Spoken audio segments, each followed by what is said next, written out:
বাসা থেকে বের হলে অবশ্যই একটা বোরখা পরে নিও, একটা মাস্ক পরে নিও, হিজাব পরে নিও।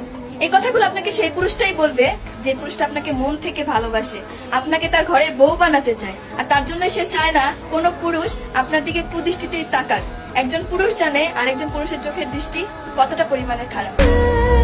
তোমার জন্য আমি সবার সামনে নত হইতে রাজি আছি, যদি তোমার মনে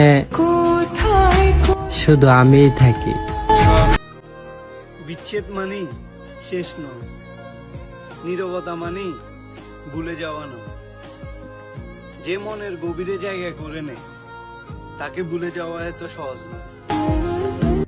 কার জন্য কান্না করতেছিস তুই? ওই মেয়ের জন্য যে মেয়ে তোর মাঝপথে ফালাই রেখে চলে গেছে? আরে কান্না করলে এই বিষয় নিয়ে কান্না কর যে তুই বড় হয়ে গেছিস, কিন্তু এখন পর্যন্ত তুই তোর টাকা দিয়ে তোর বাপরা একটা ঘড়ি পর্যন্ত কিনে দিতে পারিসনি। আরে কান্না করলে এই বিষয় নিয়ে কর যে যেখানে তোরে টাকার জন্য ওই মেয়েটা ফালাই রেখে চলে গেছে, সেখানে তোর বাপ মা তোরে ছোটবেলা থেকে বিনা স্বার্থে বড় করছে। আরে কান্না করলে এই বিষয় নিয়ে কর যে যেই মেয়ের জন্য তুই তোর বাপ মায়ের ফোন পর্যন্ত ধরতি না, বিপদ আপদে সেই বাপ মায়ের সবার আগে তোর